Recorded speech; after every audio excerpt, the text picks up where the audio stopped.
Sin más preámbulos, le voy a ceder la palabra a los panelistas para que puedan exponer cuál es su perspectiva, cuál es su visión, cuál es su experiencia, cuáles son los obstáculos que desde su trayectoria como directores, como gestores dentro de las instituciones han enfrentado. Y cuáles serían, a manera de desafío, ¿verdad? ¿Cuáles serían, pues, estos retos que tenemos que asumir las instituciones de educación superior para poder resolver, pues, una serie de problemas que se van presentando en la puesta en marcha de las acciones alrededor de los ejes sustantivos de las instituciones de educación superior? Entonces, voy a ceder la voz a la doctora Concepción Barrón para que, pues, nos dé su punto de vista. Bien, buenos días, todavía son días, ¿verdad? Agradezco la invitación y realmente voy a hablar desde la gestión académica, que ha sido parte de mi trabajo durante varios años, tanto en la licenciatura en pedagogía como en el posgrado y como en otros ámbitos, que ha implicado llevar a cabo un proceso de gestión. Fundamentalmente hablo desde la gestión curricular, porque considero que el currículum es la columna vertebral que organiza y que orienta el trabajo continuo en las instituciones educativas. Es a partir de un trabajo organizado en donde está sujeto a una serie de consideraciones y de perspectivas tanto de los directivos como de los docentes y de los estudiantes. De ahí que el papel del director del coordinador, sea un papel de un líder académico. Es un líder académico en cuanto a la posibilidad de orientar un trabajo, pero también de escuchar y de escuchar diversas perspectivas. Sabemos que a veces se piensa que el trabajo de gestión es un trabajo meramente administrativo y a veces se dice, incluso en un tono también medio despectivo, solo firmas oficios.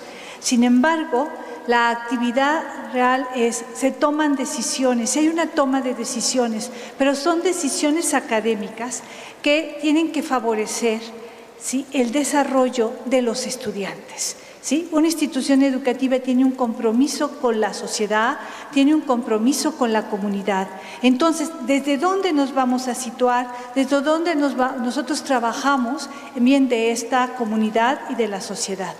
Ahora bien, nosotros hemos encontrado en la literatura, y yo he visto que aquí se ha mencionado ya, cómo en distintos momentos se ha gestionado y se ha pensado el papel de la institución educativa como un centro escolar en donde se tiene que apegar a las normas, a las reglas, o bien en determinado momento se da un margen de autonomía.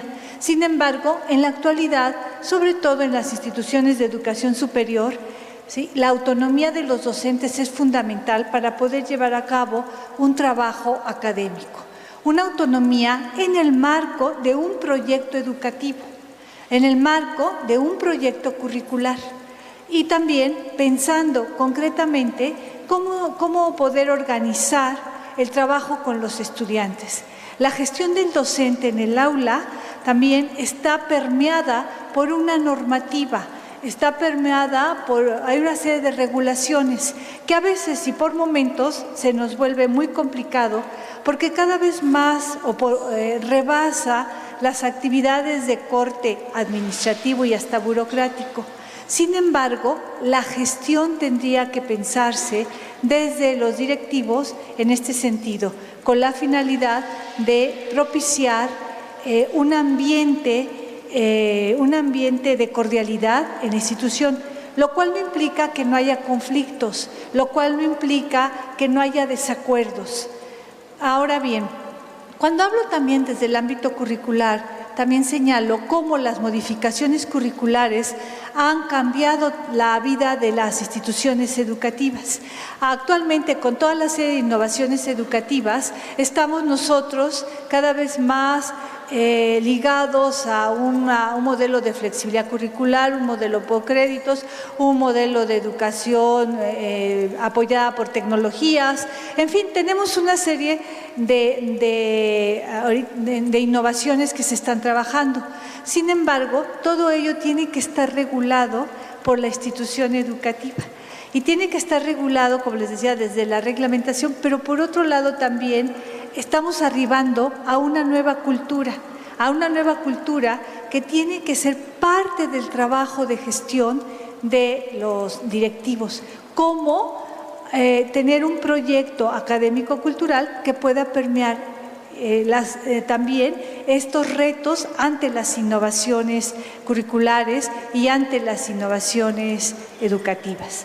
Creo que es lo que puedo decir en esta primera ronda. Sí, yo tenía preparada una presentación, pero es una charla, entonces voy a ir justificando. Muchas gracias. Buenos días, mil gracias por la invitación. Gestión tiene que ver con gestionar, con gestor, y aquí en México los gestores tienen otra mala fama. Es decir, aunque la raíz es la misma, el gestor pasa por ser el coyote, es decir, el que agiliza los trámites. Recuerdo el sexenio de Miguel de la Madrid, cuando el lema de gobierno era simplificación administrativa, pero también había el de renovación moral. Y el policía de tránsito le dice a la señorita que se pasó el alto: usted elija simplificación administrativa o renovación moral. En realidad, gestionar, lo dijo muy bien ahorita la doctora, gestionar es un saber actuar con diligencia, que eso es lo que caracteriza al gestor. Pero el directivo, el que encabeza un equipo, tiene que lograr que todo el equipo tenga este saber y este actuar diligente. Es decir, no empantanarse en las discusiones o en los procedimientos, sino agilizar muchísimas cosas en beneficio, reitero, de los estudiantes.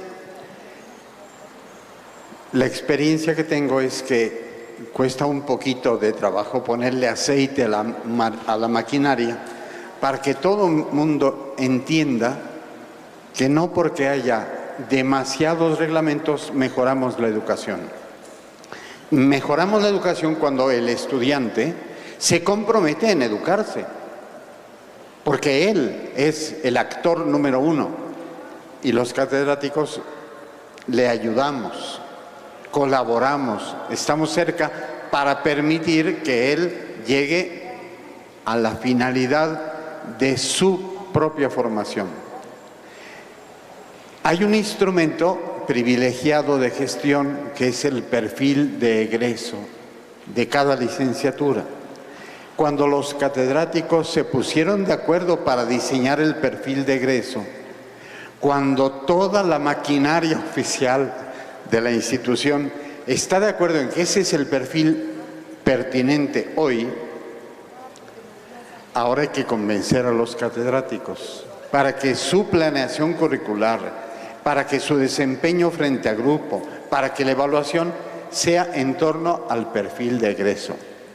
Hace poquito un maestro me dijo: es que los árboles no nos dejan ver el bosque. Mi materia tiene estas y estas cosas complicadas que debo explicar y que se tienen que aprender, y el perfil de egreso se me olvidó. Y esto le pasa mucho a los catedráticos. Le pasa más, evidentemente, a las personas que revisan documentación escolar y, bueno, el personal administrativo a veces no se entera de que hay perfiles de egreso.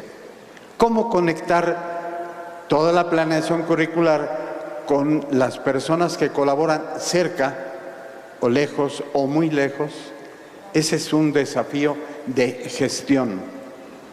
Y entonces hay una herramienta, a mi modo de ver, fundamental para lograr una gestión auténtica: la comunicación. Y la comunicación puede ser cara a cara, fantástico. Pero hay catedráticos que a veces vienen en momentos en que yo también estoy dando clase y entonces, ¿cómo le hacemos? Hay que encontrar el modo, y a veces puede ser la comunicación virtual. No siempre hay tiempo para reuniones presenciales, y una reunión con todo el personal pues es cada año a veces. La gestión debe lograr la finalidad. Creo que ese es el elemento número 1. Lograrlo con agilidad es el elemento número 2. Y el número 3 es para la formación completa, integral, como quieran llamarla, de cada estudiante para que sea una excelente persona, que además es un excelente profesionista en su profesión. Lograr, voy a emplear una palabra de domingo en honor de ustedes, lograr concitar las voluntades para esto, eso es el chiste de la gestión. Y eso es el reto de cualquier directivo, que tiene que volverse, además de directivo, autoridad constituida, formal, etcétera, líder. Y el liderazgo no está peleado con la gestión. Yo creo que es el elemento fundamental de una buena gestión. Creo que estos puntitos ayudan. Muy buenos días a todas y a todos. Reitero los agradecimientos por la invitación y la consideración. Es un honor compartir con mis colegas este panel. Yo estoy un poco problemado porque me pidieron ayer que me incorporara a este panel, que no estaba incluido originalmente. Mi performance había sido otra, talleres, charlas, etc. Y por lo tanto anoche pensé respecto a qué cosas podría aportar hoy en la mañana. Y preguntando me di cuenta que lo que yo quería hablar no era lo que quería escuchar. Entonces modifiqué y ahora escuchando a mis colegas he vuelto a modificar, y un rato más voy a estar hablando quizás de qué cosa. Pero lo que quiero decir es que para mí es muy pertinente que lo que dijo Felipe Trillo en la mañana respecto a la gestión académica y a la dirección de proyectos, porque hablar solo de gestión académica es automutilarse. La cuestión es ser intendente del rey o alcalde del pueblo. Nosotros hacemos gestión desde las lógicas profesionales y académicas y científicas de nuestras comunidades, o nosotros somos intermediarios de lógicas de gestión y de administración que proviene de instituciones. Hay 3 tipos de lógicas de gestión o de administración dominantes, yo diría, en las instituciones universitarias latinoamericanas. La primera, nuestra vieja y conocida lógica burocrática, donde las cosas se gestionan principalmente siguiendo el cumplimiento de normas y de reglamentaciones. Y los mediadores de las acciones y de las interacciones de los actores de la universidad, ¿para qué decir de los estudiantes que están sometidos a reglamentos de estudio, reglamentos de disciplina, los académicos de la misma forma, carrera docente, en fin, desempeño? Se tiene que apegar a esa norma. Y allí se apela a que la idea de cambio, a lo que se pueda modificar, no parte por restablecer comunitariamente nuevos vínculos y nuevas interacciones, sino solicitar el cambio de la norma. La segunda lógica, y que hoy aparece muy dominante, sobre todo amparada en lo que también el doctor Felipe Trillo señalaba, esto de la acreditación, es la lógica de gestión tecnocrática, que se supone que las relaciones ya no están mediadas por la norma, sino por estratificaciones que se establecen a partir de mitos o de ideologías, que son discursos evidentemente encubridores, que reclaman que ciertos tienen mayor capacidad para la toma de decisiones, en tanto se amparan en contener y en poseer un tipo de conocimiento que los habilita respecto a los otros. La noción de ciudadanía, de participación, está excluida.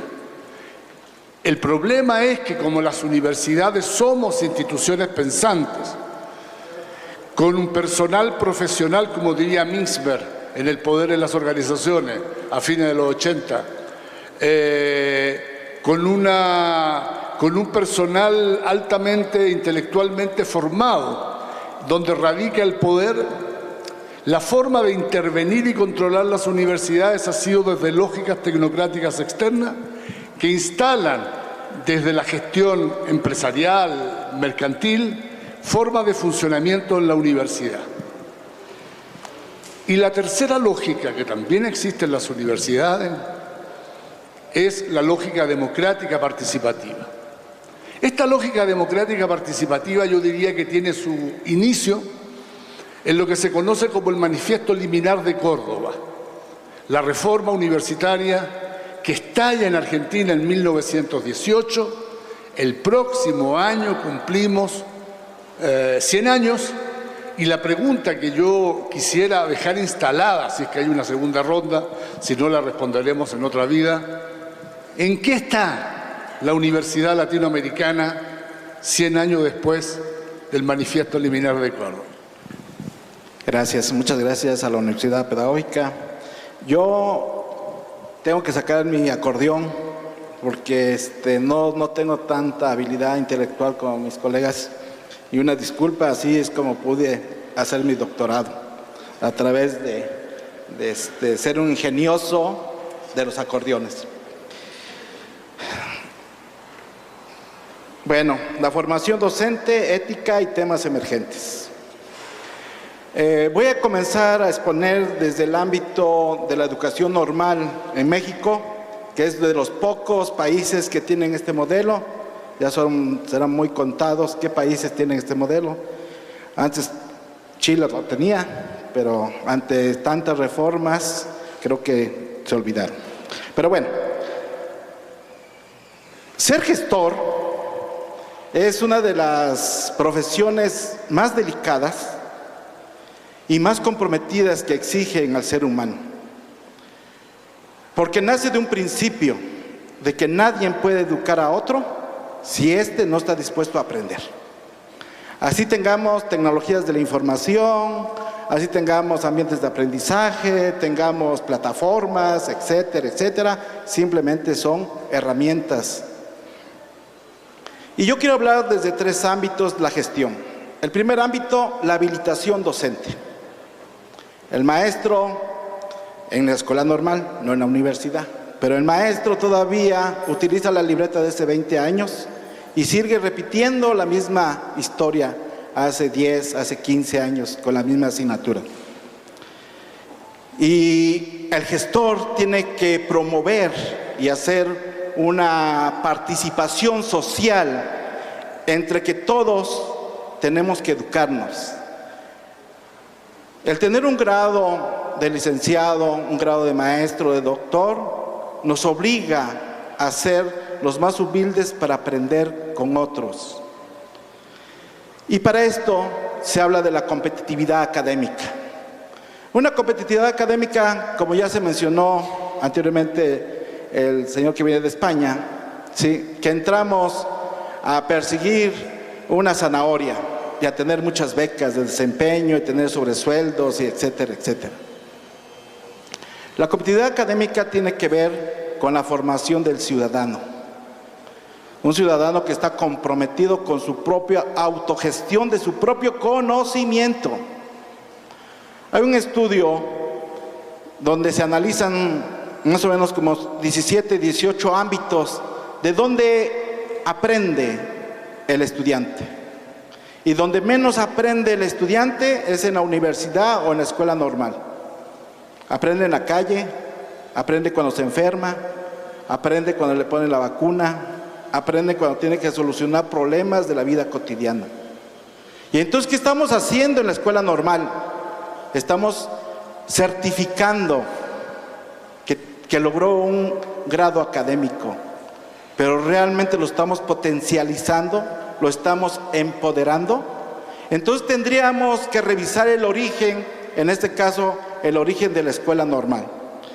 Y el origen de la escuela normal nace por ahí por los años de 1832, con un señor que más o menos se llamaba así, Francois Guizot, en Francia.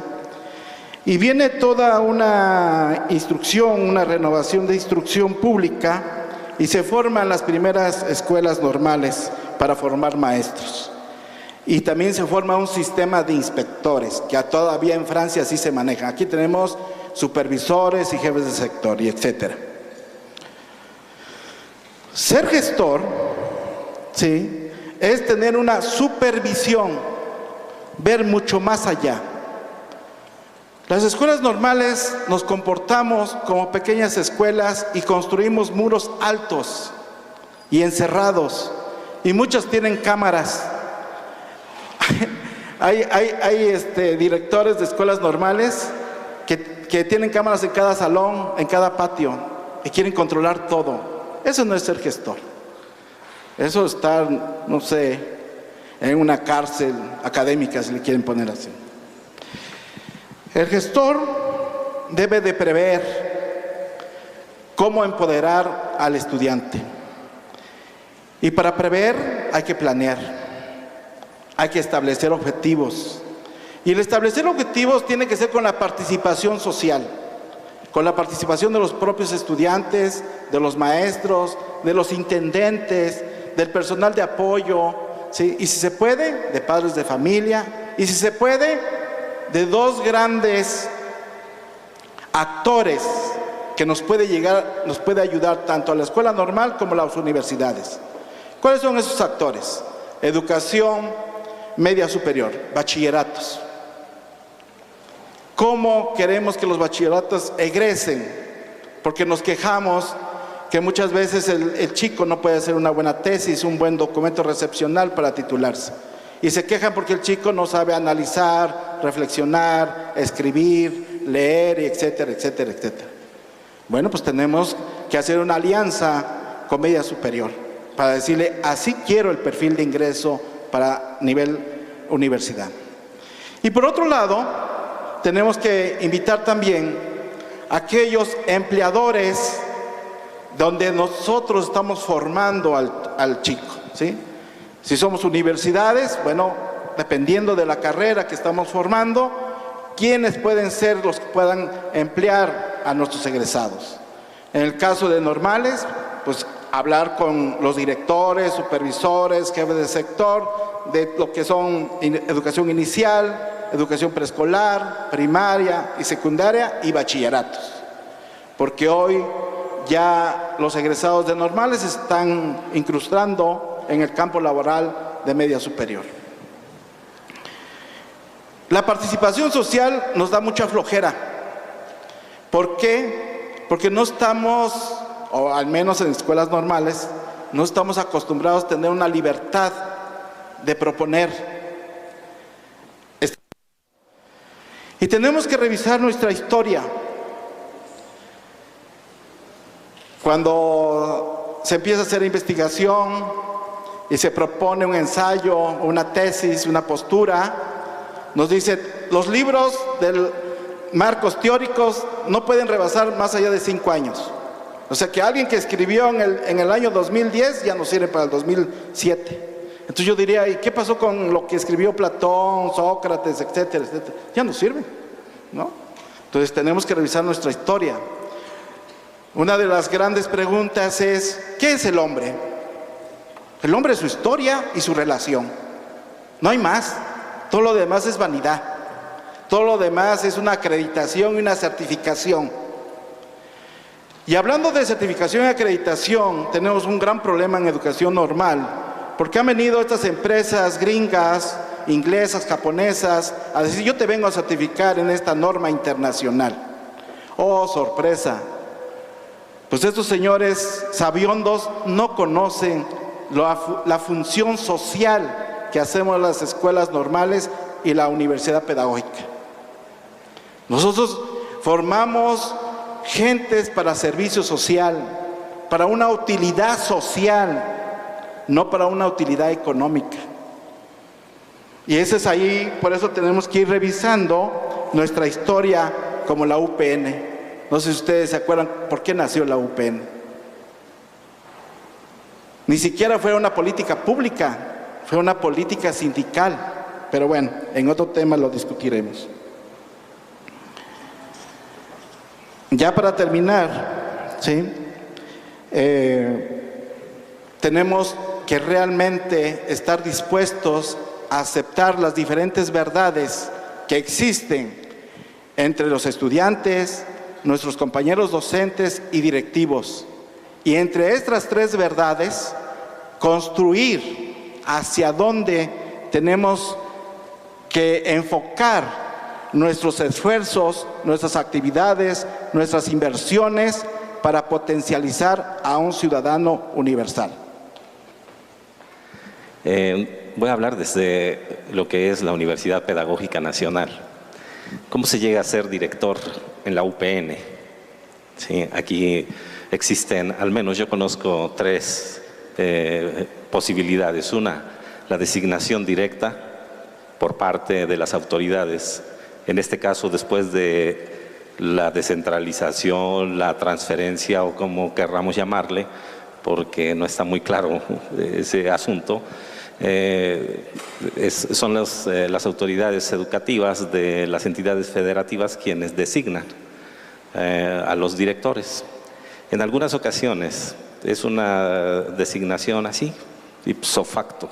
En otras ocasiones nos requieren un proyecto de desarrollo institucional que, pues de manera aislada, nos damos a la tarea de construir y presentarlo a las autoridades para que nos den el nombramiento.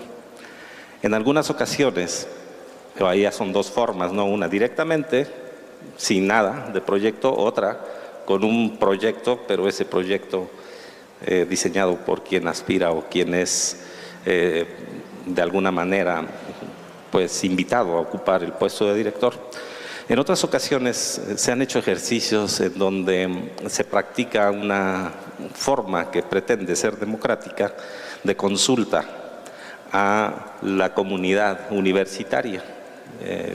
Aquí en Puebla, al menos algunos la vivimos en alguna época, que también, digo, ha sido una experiencia que habría que revisar.